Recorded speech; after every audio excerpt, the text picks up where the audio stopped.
Dei essa família, Senhor, com Teu Espírito, Senhor, e com o fogo do Teu amor. Recebe, Senhor.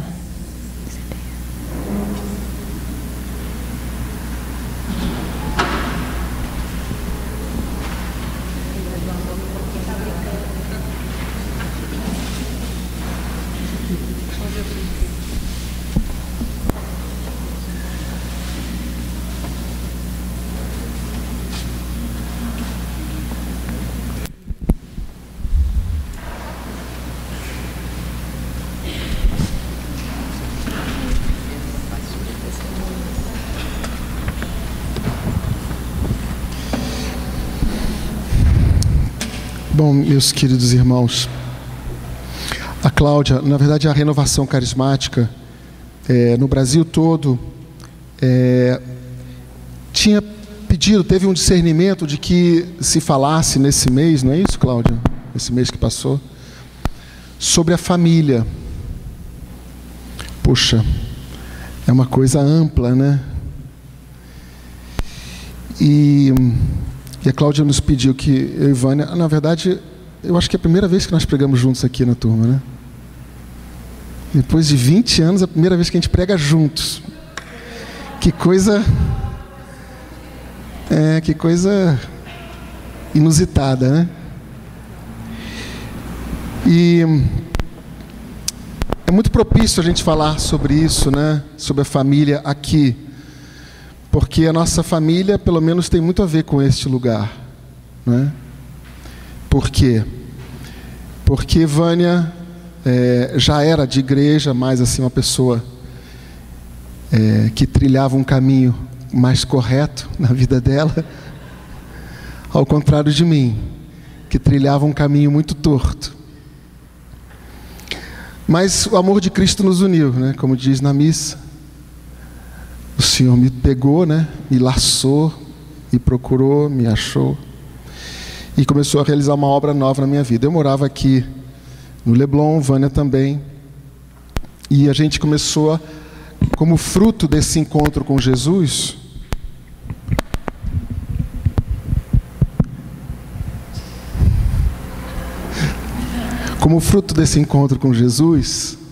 veio uma coisa chamada compromisso. Já ouviu falar?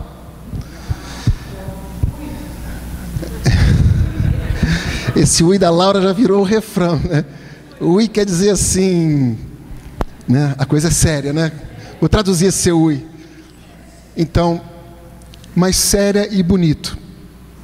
Porque o amor, ele naturalmente envolve compromisso.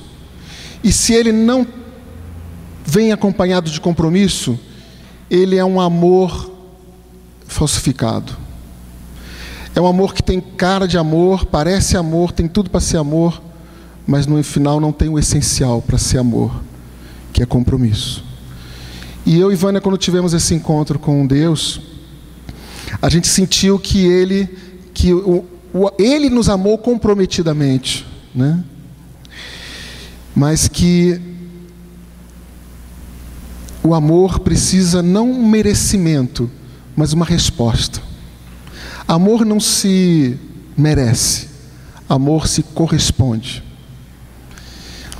E a gente começou, aí eu vim aqui com meu violão, tocava mal, mas tocava na missa, porque não tinha ninguém. E Vânia também dizia que cantava mal, mas não cantava mal, não.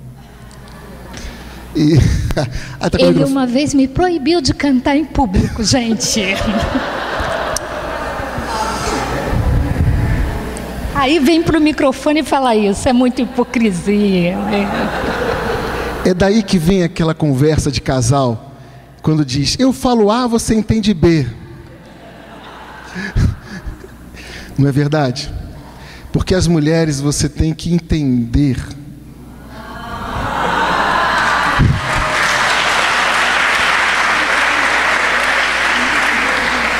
Tem que entender só no olhar, né?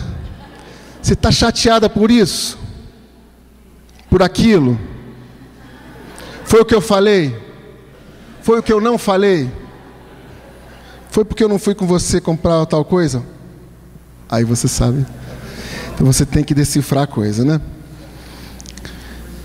Mas, então a gente ficava ali, ajudava na missa, né? Queria se comprometer, queria dar de graça, sentir que o caminho da maturidade, o caminho, a comunhão com Deus, como diz um santo, não sei se é São Jerônimo, diz que a comunhão com Deus se completa no serviço. O cristão maduro, ou que se caminha para a maturidade, é o cristão que se encaminha para uma vida de doação. Ele recebeu e agora ele dá. Na verdade, o casal, ele deveria chegar a essa maturidade. Ele deveria ter recebido uma vida em que ele, na infância, recebeu. E quando ele se casa para dar. Mas hoje, os casamentos são infantis.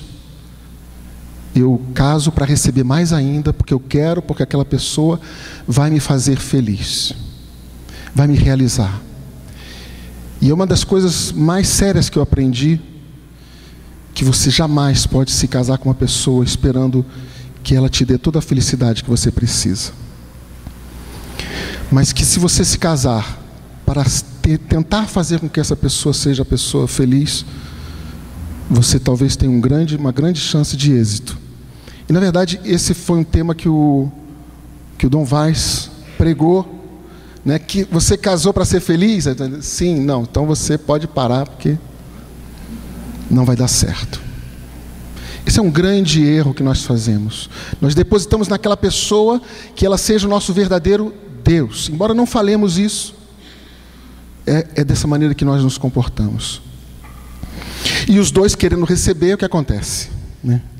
Olha o problema. Bem, aí o padre Chico, nós já estávamos caminhando no grupo de oração, servindo. Já há 3 anos que eu olhava para a Vânia olhava para mim, a gente se olhava como irmãos. Mas, profeticamente, o padre Chico, né? Ele, ali naquela mesinha ali, né? Há 25 anos, que comemoramos esse ano, tá certo? Essas coisas você não pode errar não, irmão. Erra nisso para você ver o que te acontece. No dia 5 de julho de 1986. Ô, glória. Então ele olhou ali, né, e disse pra gente isso: eu vou celebrar o casamento de vocês. A gente ficou surpreso porque a gente não sequer namorava ainda. E por essas coisas que a gente não entende, né? Naquele dia eu olhei para a Vânia, ela olhou para mim. E aí sabe como é que é, né? Aquelas coisas que não adianta explicar, né? Mas logo a gente entendeu, e eu vou entrar até por uma outra maneira, que eu escrevi umas coisas aqui, mas não. Logo a gente entendeu que quando a coisa ficou séria, eu comecei a tremer nas bases. Por quê? Eu estou falando de família porque a família, obviamente, ela começa com o casal, né?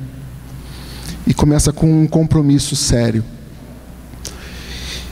Porque eu falei assim, meu Deus, isso não vai dar certo. Por quê?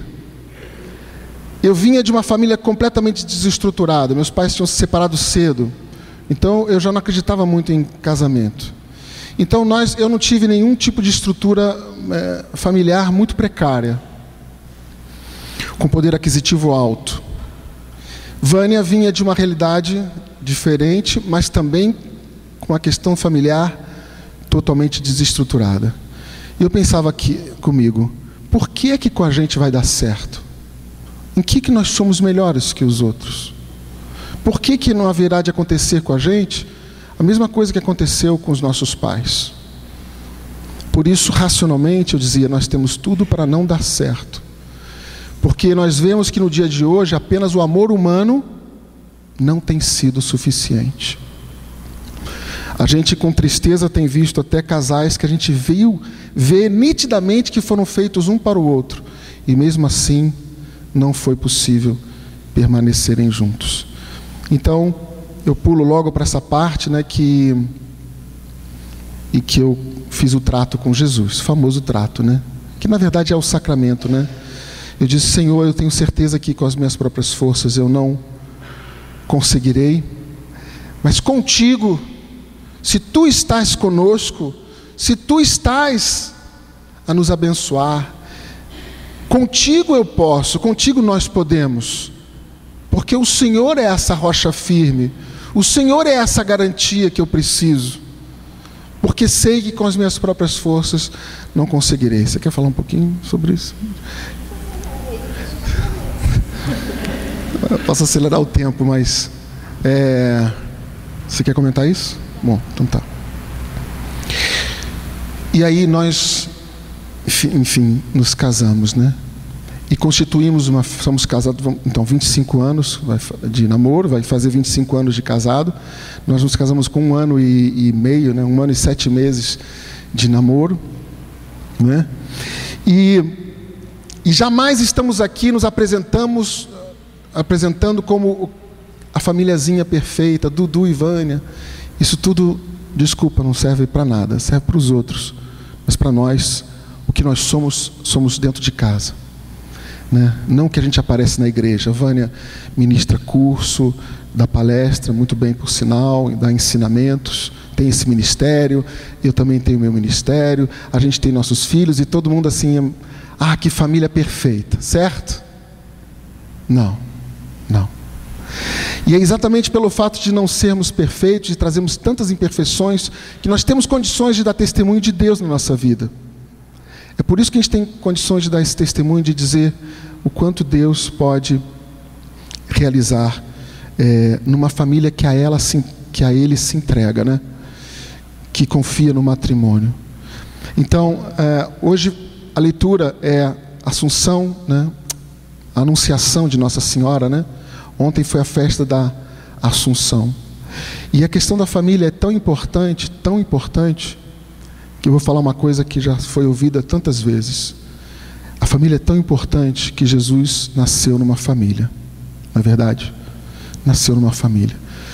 E se não fosse assim, se não fosse tão importante, Jesus teria aparecido simplesmente, teria descido do céu, poderia ter feito dessa maneira, mas Deus quis que ele viesse numa família. E aí em 1997, o Papa esteve aqui no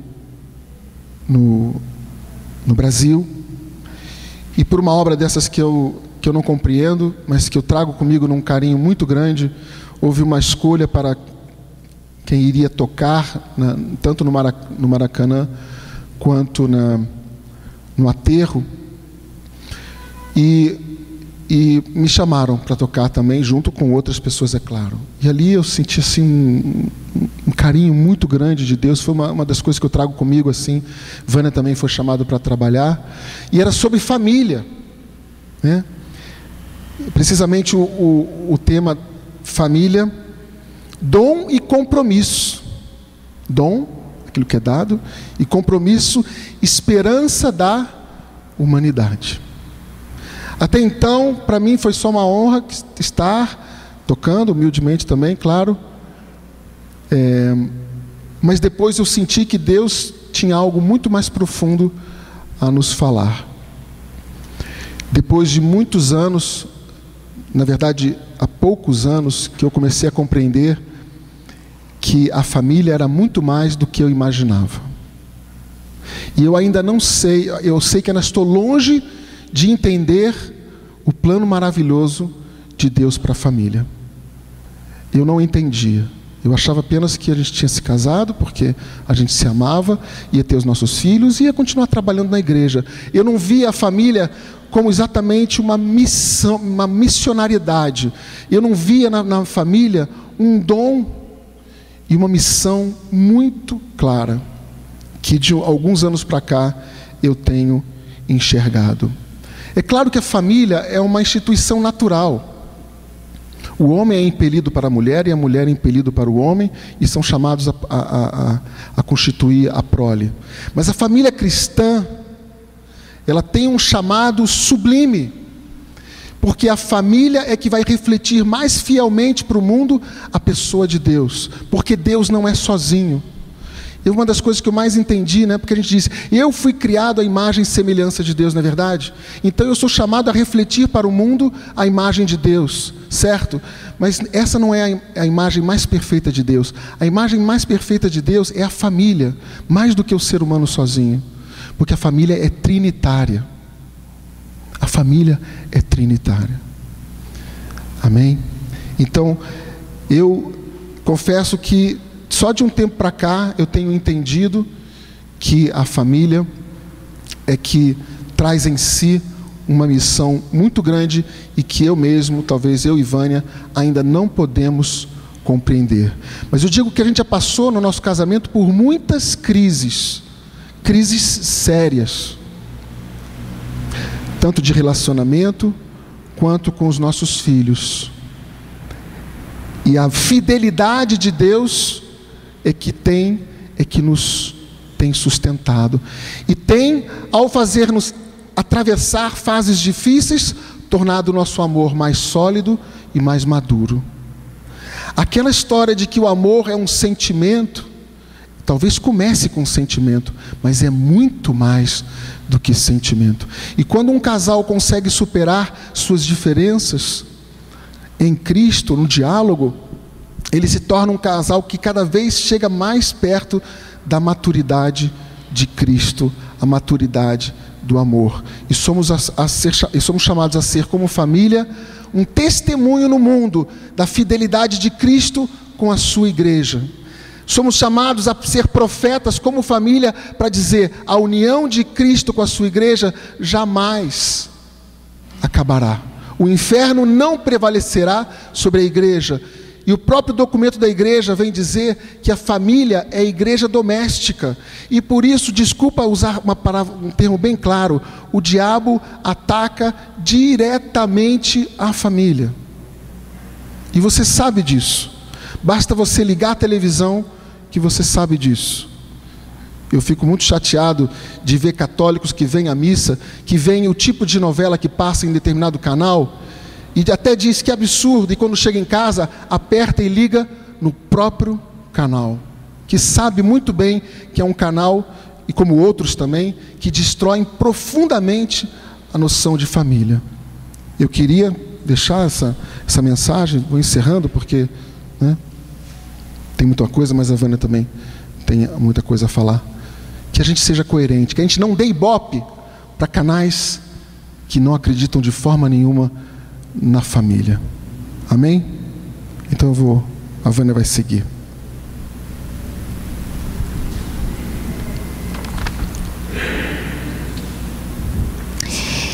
É claro que ele deixou os pontos mais interessantes de lado, né? Pois é. Na verdade, essa paróquia, ela realmente é muito especial para a gente. Eu frequento essa paróquia desde os meus 9 anos. Deus me pescou quando eu estava sentada no segundo banco, que é onde eu mais gosto, como eu gosto de que eu não preciso ir para o altar, que eu possa sentar ali naquele mesmo banquinho, onde um dia o Padre Chico, aqui no meio de uma homilia, virou para mim e falou: você, quando acabar a missa, você vai lá atrás que eu preciso falar com você. Eu fiquei ali assim. Deus, ele realmente tem um plano de amor para nós. E Eduardo e eu realmente nos encontrávamos várias vezes nos retiros que a gente ia, tocávamos juntos aqui na missa, nos encontrávamos, por incrível que pareça, nos dias de eleição, porque votávamos no mesmo lugar. Quantas vezes a gente se encontrava na fila esperando para votar, e nunca passou pela cabeça de nenhum de nós que um dia Deus ia querer fazer uma família a partir de nós dois. Muito pelo contrário. Quando eu conheci Edu, ele namorava firme com uma garota. Quando ele terminou com ela, eu consolei, ainda ajudei. Lembra dela? Eu lembro. Eu lembro. Mas Deus tem os caminhos deles, e naquele dia, quando a gente estava preparando, escolhendo as músicas para a missa de sábado que a gente ia tocar, porque naquela época a gente escolhia as músicas antes e não na hora da homilia, enquanto o padre está falando, sabe? Pois é. O Padre Chico entrou nessa sacristia, olhou para nós e disse: eu vou celebrar um dia o casamento de vocês. E realmente foi uma das últimas coisas que ele fez antes de falecer. Nós tivemos o privilégio de sermos casados por 3 sacerdotes: Dom Vaz, Padre Chico e Padre Antônio. E na homilia do nosso casamento, o que o Dom Vaz falou isso para a gente foi exatamente isso que o Eduardo falou ainda agora para vocês. Ele disse assim: Vânia, nunca se pergunte o que o Eduardo tem que ser ou fazer para te fazer feliz, mas o que você tem que ser para fazer dele uma pessoa feliz. E isso realmente faz diferença.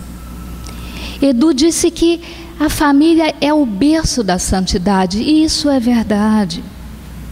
Porque se você conseguir ser santo na sua família, você consegue ser santo em qualquer lugar na sua vida, em qualquer momento na sua vida. Mas se você não conseguir ser santo na sua família, não espere conseguir ser santo fora de casa. Porque o difícil é você ser santo na frente daquele que te conhece desde o momento que você se levanta até o momento que você vai dormir de noite. Para os outros, você muitas vezes usa máscaras. Você muitas vezes esconde o que você pensa de verdade. Você usa o seu eu social.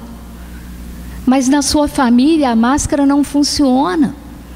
Porque ninguém consegue 24 horas por dia, 7 dias por semana, fingir que é o que não se é. Então, se você quer ser santo, a sua família é o principal caminho de santidade que Deus te deu. Não olhe para a sua família reclamando dela, do que ela não atende aos seus sonhos, do pai que não corresponde ao que você queria, da mãe que não é o ideal que você gostaria, do marido que não é o perfeito, que não é o teu príncipe. Não. Olhe para cada pessoa da tua família como um instrumento que Deus te deu para te aproximar mais da santidade que Ele sonha para você. Cada pessoa da sua família é importante para te ajudar a chegar à santidade. Ninguém é indispensável. Eduardo disse que nós muitas vezes somos vistos por muitos de vocês como a família ideal. A gente sente isso. Mas, sinceramente falando para vocês, longe de ser um privilégio, isso é muitas vezes uma cruz na nossa vida. Porque quantas vezes a gente deixou de atacar de frente os problemas que nós temos um com o outro, porque a gente não podia correr o risco de comprometer a imagem que a igreja tinha a nosso respeito. Nós somos pessoas imperfeitas, que precisamos do apoio e da oração de todos, e precisamos de algo que muitas vezes não se encontra na família, que é um diálogo verdadeiro, que é a coragem de se falar o que se pensa, o que precisa ser dito. Meu pai costumava dizer que você pode dizer coisas muito duras sem ser duro ao dizer. Porque quando a pessoa percebe que a sua intenção é a de ajudar e não a de derrubar, quando você critica, quando você chama atenção, essa pessoa se sente até amada, porque você se importa o suficiente para dizer para ela o que outras pessoas não tiveram coragem de dizer. Mas quando isso muitas vezes acontece na família, muitas vezes a gente usa a crítica como arma para atacar o outro naquilo que ele não está correspondendo ao seu sonho. E eu posso usar carteirinha para falar isso para vocês. Porque a minha adolescência inteira, quando eu olhava para a minha família destruída, que não existia dentro de casa, Eu sonhava com um príncipe que um dia ia ser o meu marido. E o meu primeiro ano de casado foi um inferno, porque eu queria efetivamente transformar o meu marido no ideal, no sonho que eu tinha tido como adolescente. E quão difícil para mim foi entender que eu tinha me casado com o Eduardo, que é o Eduardo, e não o príncipe encantado que eu tinha sonhado. E muitas vezes a gente não percebe que não são as grandes coisas que são difíceis de serem enfrentadas na família. Muitas vezes são as pequenas. Porque graças a Deus, quando a família tem grandes problemas, Deus dá um jeito tão especial de fazer com que aquele problema seja um motivo de união de todo mundo. Mas é difícil você se manter família nas pequenas coisas do dia a dia. Por exemplo, como eu imagino que deve ser difícil para o Eduardo se manter família comigo, quando eu fecho a cara, eu embirro, eu fico emburrada num canto, e ele diz, fala comigo, e eu disse, não estou com vontade. Como para mim também é impossível entender como mesmo depois de 23 anos ele pode mexer o Nescau e botar a colher em cima da bancada em vez de jogar na pia.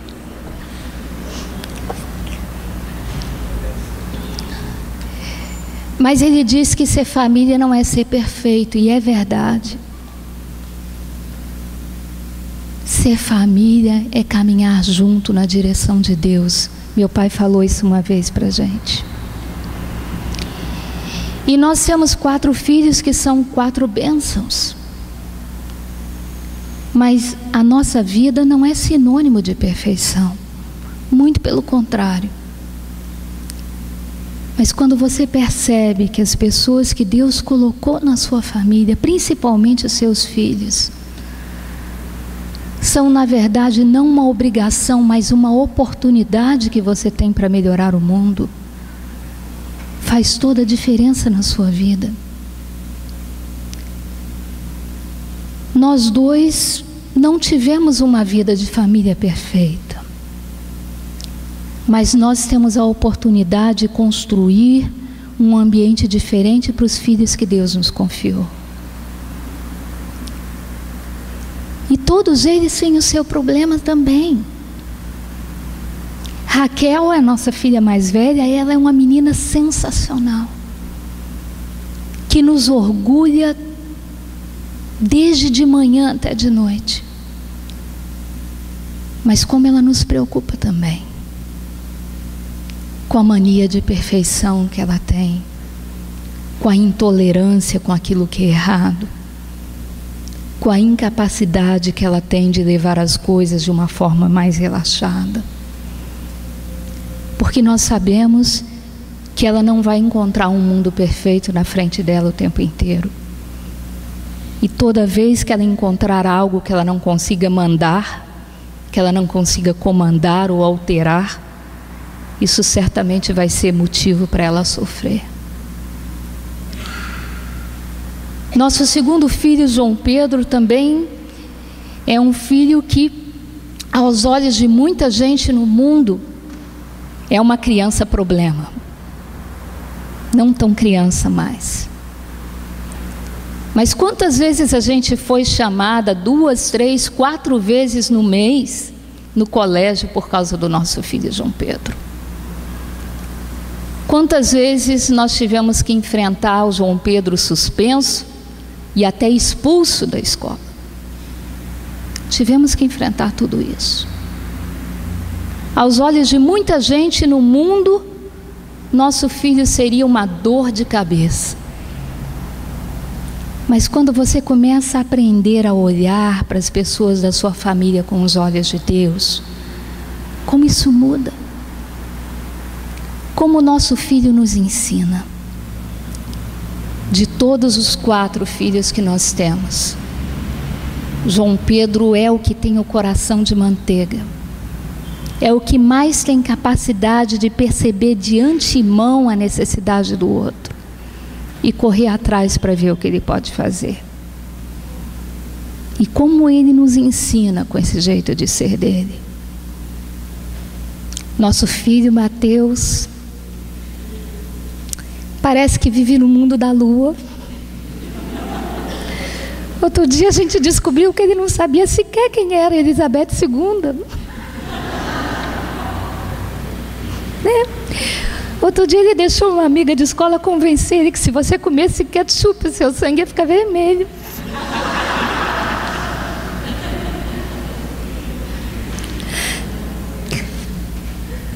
Mas a pureza do coração do nosso filho é encantadora. A capacidade que ele tem de chegar num ambiente onde ele não conhece ninguém e logo se aproximar das pessoas sem medo de se expor e de se tornar amigo das pessoas. E a Lídia? A Lídia é o sonho da vida do Edu. Ele levou 8 anos em campanha para me convencer a ter o 4º filho. E eu dizia para ele, mas meu bem, nós já temos os 3 filhos que a gente planejou ter. E ele dizia, mas bebê, eu só tenho 3 dos filhos que eu gostaria de ter. E ele dizia que queria ter uma filha para dar o nome da avó. E eu entendo por quê. Porque a avó dele foi, na história da vida dele, a única referência de igreja e de fé que ele teve na vida. E foi a âncora que ele conseguiu segurar quando ele viu que não tinha mais aonde se apegar para sair da vida que ele estava levando. E eu dizia para ele assim, mas ninguém garante se a gente tiver um 4º filho que vai ser uma menina. E ele diz, vai. E eu digo, ninguém garante que eu vou aceitar você dar o nome da sua avó. Tem tanto nome que eu gosto mais. E ele diz, vai.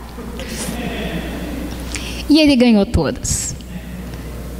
E é por isso que ela fala e ele se derrete. Não tem moral nenhuma com ela. De jeito nenhum. Não posso dizer muita coisa porque eu também não tenho. Mas em resumo, o que a gente queria dizer para vocês é que a gente não é a família perfeita, mas a gente cada dia mais aprende um com o outro a ser mais podado, a ser mais humilde e a confiar mais em Deus e a ter Deus presente na nossa vida. Uma coisa que nos consola é que com todas as nossas imperfeições, os nossos filhos gostam de estar conosco. E basta a gente dizer, essa noite vamos fazer uma reunião de família, que todo mundo desiste de sair de casa. Ou quando a gente diz, nós vamos passar um feriado juntos, eles desmarcam com os amigos qualquer programa que tenham feito. E a primeira coisa que eles perguntam no fim de semana é, vamos fazer alguma coisa juntos hoje? E como isso é gostoso ao nosso coração.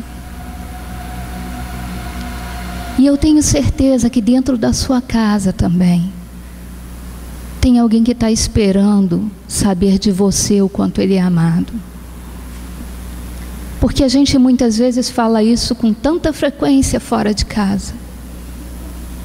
Mas quantas vezes a gente se esquece de mostrar para as pessoas que estão mais perto de nós o quanto elas são importantes. O quanto a gente precisa da oração e do apoio delas, para que a gente possa se aproximar mais de Deus, para que a gente possa ter mais paz. Louve a Deus pela família que Ele te deu. Porque Deus sabe o que você precisa para alcançar a salvação que Ele conquistou para você. E é principalmente dentro da sua família que Deus está provendo isso para a sua santidade. Amém?